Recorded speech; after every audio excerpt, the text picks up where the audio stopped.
Good morning, sir. How are you doing today? You're doing good. So I'm doing a storytelling challenge on YouTube, and I'm looking for someone to listen to my story. It takes about 20 minutes. I'm not sure if you're interested. And I'll just take a little break. I'm gonna keep walking. So Okay. Sorry, have a interrupting. good day. Yeah, have a good day. Thank you. Sorry, interrupting you at a bad time. Sorry. I'm doing a storytelling challenge on YouTube, and I'm looking for an audience to listen to my story. I'm wondering if you're interested to listen to a story for maybe 20 minutes or so. I'm sorry.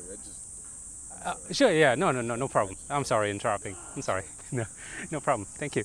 Have a good day. Hey, folks. I walked around in the park for 2 rounds already. Approached 2 persons, I think, but just couldn't get anyone to participate. Rejection. I got 2 rejections. I'll continue walking and see, maybe for the last round. If I can't find anyone, maybe I'll just give up today and tell the story at home. Alright, I'll update you later. See ya.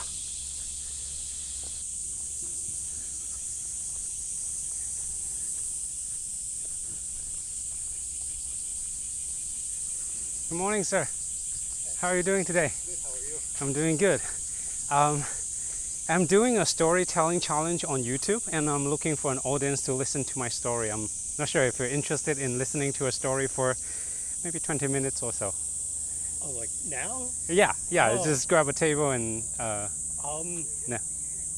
Do I need to offer any information at all? No. Okay. You don't. You can choose to be on camera or not, and Okay. all I need is just an audience, and I'm telling the story, and you can respond, of course, but yeah, it's all. I mean, nothing about you. I don't even need to ask your name. I can, I Yeah? can listen. Oh, Sure. can you? Yeah. Okay. There are some tables there. Maybe you can go there.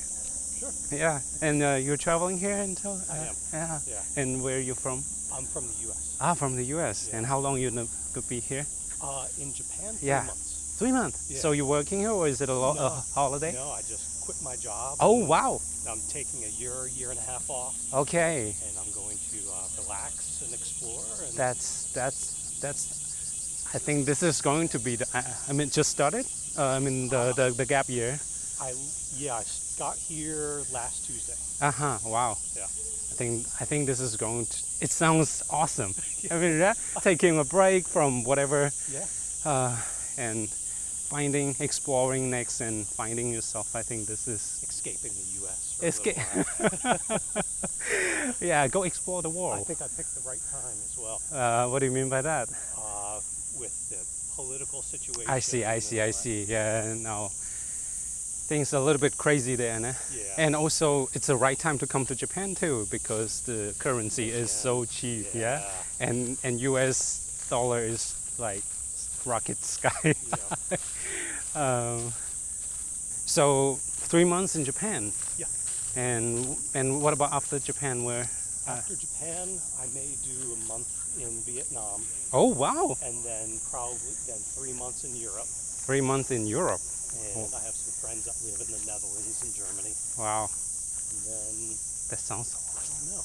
that sounds I really don't awesome. know. All I know is I don't want to work for a while, Yeah. and I've allowed myself the ability to do that. And Do you mind if I ask, like, is it something at work that wasn't really fulfilling, or I work in IT security. IT security, like Very stressful.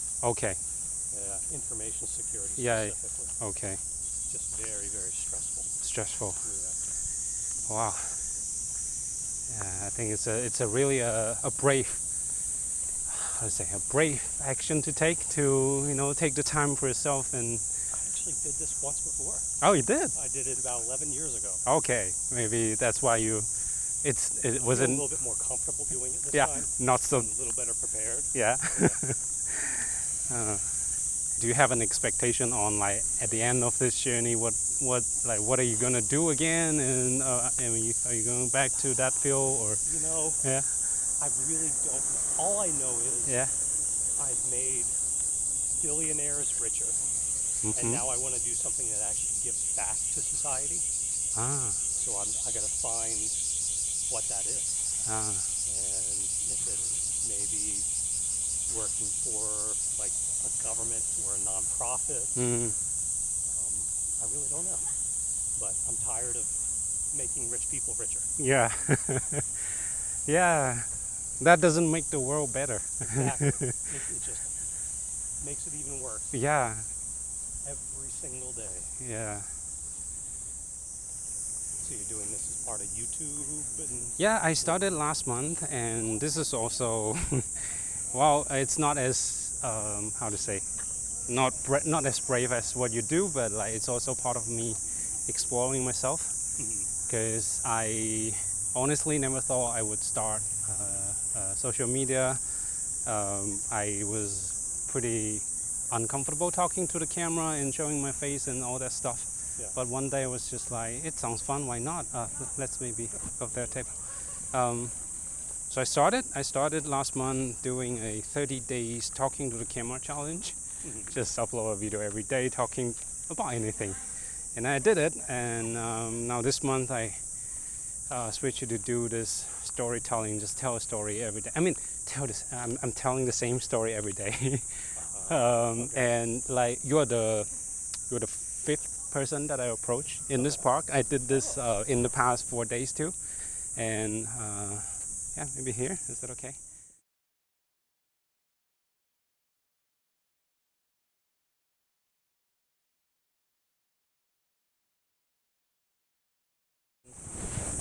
So I gave you some context already that I've been doing this. So you're the fifth person that I approached. The first two person I didn't even dare to ask them to be on camera, so they were off. And then from the third person, I decided, maybe I should. And what I usually do is this is the same story. And at the beginning, I would ask you a question. Here it is actually. Maybe a word or a phrase that you can use to describe how you're feeling or your energy right now that you're experiencing. Right now, Yeah. a little drained. Drained. The heat. Ah, okay, Yeah. from the heat. Yeah. Okay, so I'm asking that because I've been telling this same story, and I want there to be a little bit of what's the word? Variance. Oh, Yeah, and I would love to try to make the story match the energy that you're in right now, and you can tell me later how much I am able to do that in the story. Okay. Is that okay? And anything you want to ask me before I go into the story? No. No? Okay, then I'll just get into it. All right. Yeah. So this is a story about Vietnam, which you mentioned that you're going to next, I guess. I'm Chinese, by the way. I'm not Japanese, I'm Chinese. And this story happened more than 10 years ago. It was in 2013. It was me and my best friend, Neo, that's his English name, from the movie Matrix. We've been best friends for a long time, and we've been wanting to do long distance bicycle trips together.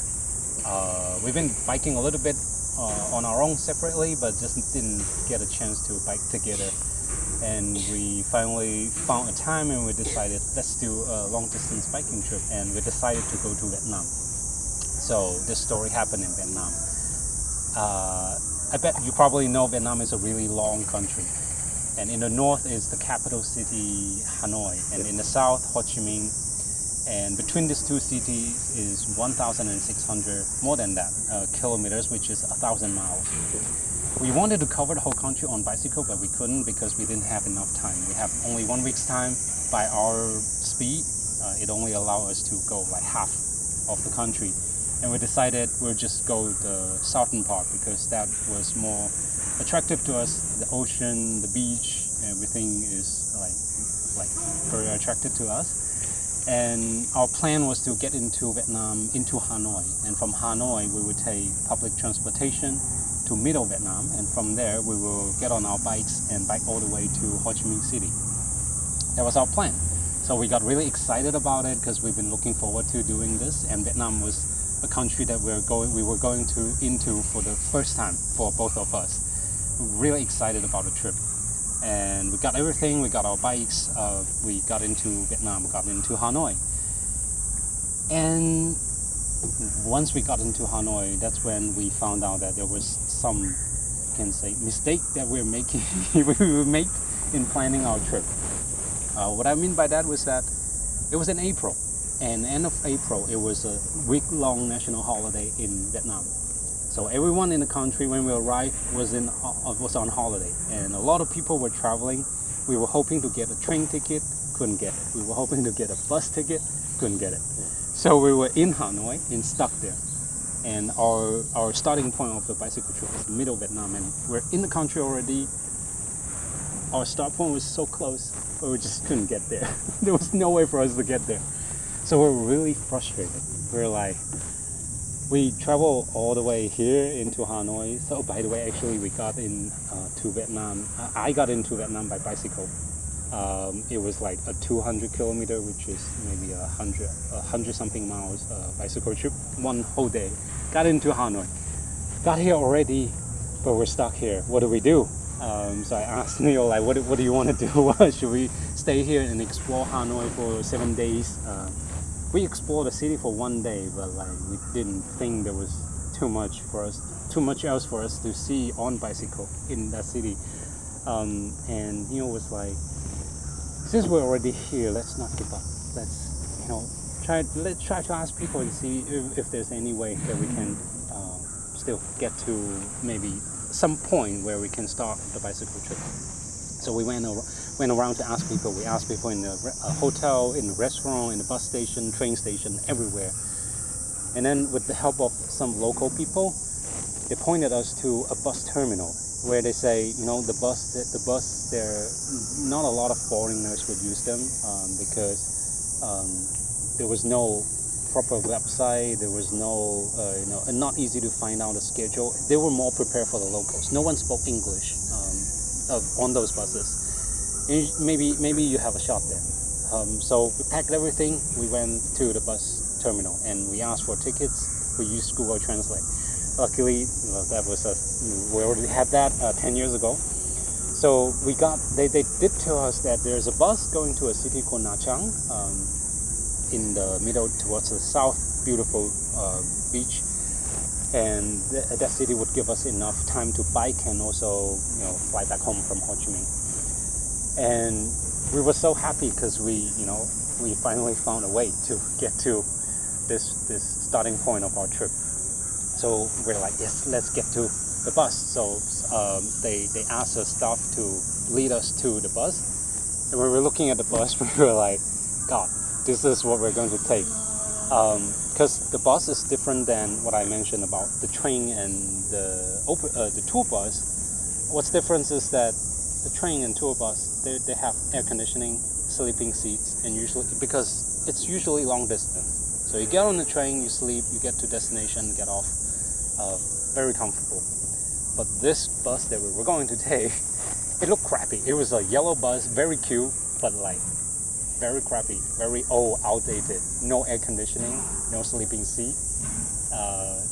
The window was open all the time. They load everything on, like the luggages and our bikes loaded onto the top of the bus, and it was just like nothing like what we expected. And I was like, Neil, do we really want to get on this bus? Because we're going to bike after this. And we asked the driver how long it takes to get to Nha Trang, the city we're getting to, and the driver was like, tomorrow evening. And this time when we asked, it was the first day morning. So that means 2 whole days on the bus. And sitting. And we slept sitting the whole way. So we got on the bus. We were like, should we get on it? But we're like, this is our only option. What can we do?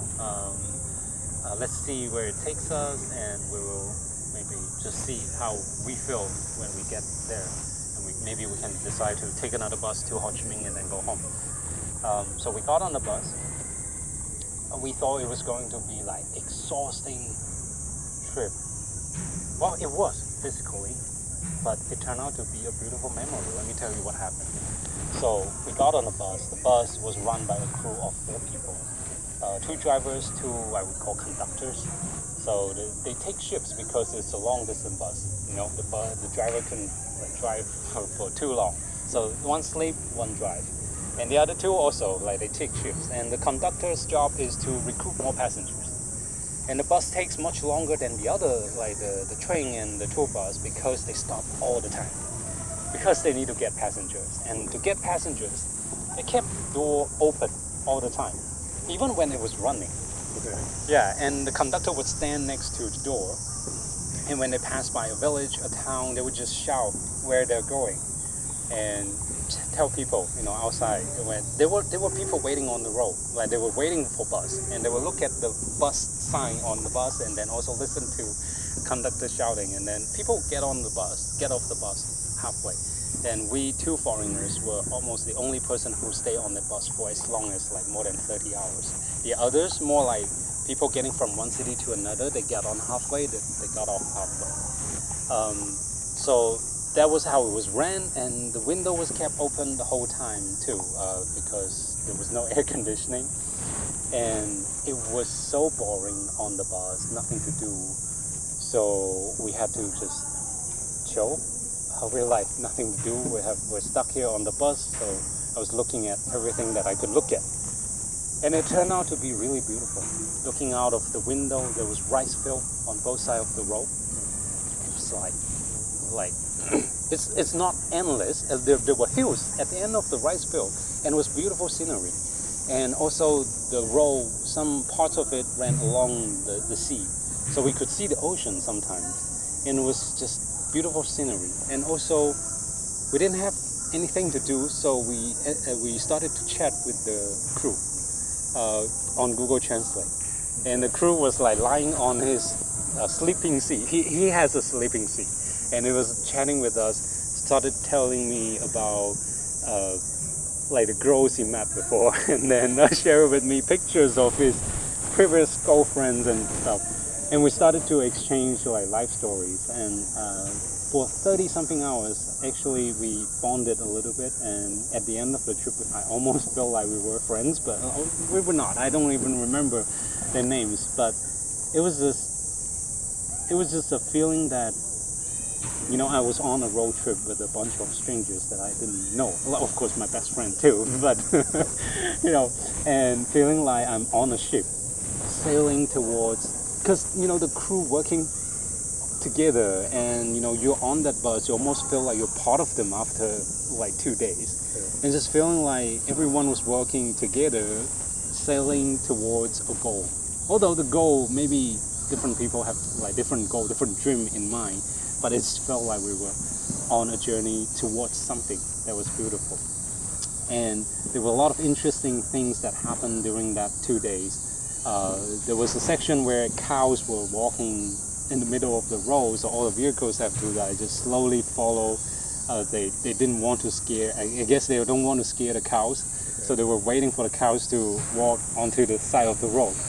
And also there was one car in the middle of the rice field on the roadside, and we didn't see any sign of a track that the car drove into it. So it just felt to us like the car was flew into the rice field. And we were like, how did that happen? And once there was a truck that was running towards on the road towards the other direction, and the truck was transporting some fruits, and a box of fruit fell off. And our crew saw it, and our crew was like, hey, stop. And they were trying to tell the truck driver, but the truck didn't see it. The driver didn't see it. And the truck ran away. And the box of fruit was just in the middle of the road. And our bus just stopped, and the driver stopped, and the crew went down, and they were just checking there was no car. And then they were grab that box of fruit and onto the bus, and with big smile on their face, really happy. And because we were the only foreigners on the bus, they gave me one of the fruit. Yeah.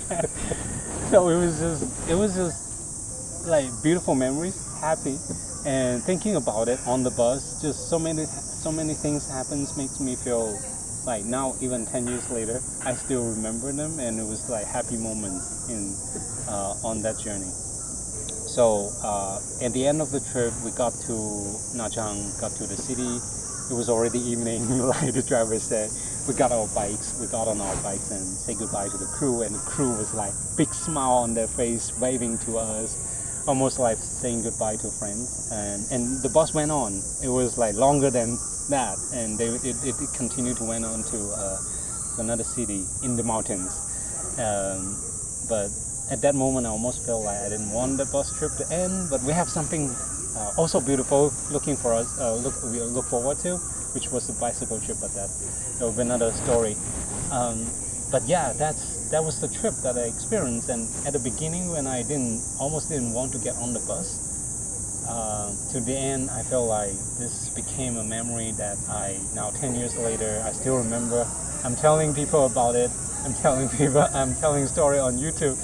And this was I was thinking about, what story should I tell when I starting this YouTube thing, and this pops up, and I was like, yeah, maybe I should tell it, but what's really important about it? Why do I want to tell this story? And today, as I was telling it, like so many times, today is I think it's the 17th day that I've been telling the story. So 17 times, the 17th time that I'm telling it, I've been reflecting why do I want to tell this story?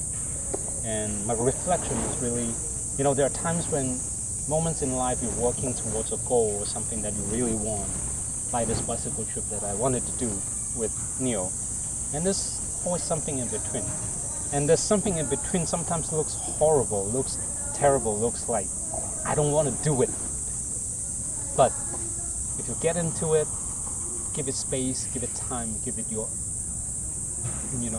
presence, being in that moment, it could turn out to be just beautiful memories, and it would be, you'll remember it for a very long time in life. And reflecting back, if back then I were to get on a train, get on a tour bus that slept overnight, get to Nha Trang, start my bicycle trip with Neil, I wouldn't have this beautiful 2 days to share with anyone. So that was why I wanted to tell this story. And yeah, that's the end of the story. That's cool. Thank you. Really cool. Thank you. It's amazing how things turn out. Like one decision versus another. Yeah. It's, you don't know. Don't know. You don't know. And once you overcome the fear and the anxiety, Yeah. it could be the most magical thing in the world. Yeah. It's just taking that leap. Yeah. And this is a great example of taking a leap and doing something. Thank you, Justin. Yeah. Thank you, and thank you for listening to my story. Oh, you're welcome. No, thank you for stopping me. I'm glad I got to hear it. I'm glad Yeah. that I approached you too. Yeah. Thank you. And honestly, it was really scary for me to approach people. Oh, I know. I'm like one of the most introverted people. If you couldn't tell by my lack of facial, expression and all that stuff. But no, I understand how difficult that is. That's what I'm saying. Like what you're doing is far more brave than you give yourself credit for. Thank you. We're all brave. We're both brave. Thank you. Okay, I'll stop the camera rolling. Do you want to say anything to the camera or anything? No? I'm too awkward. Okay.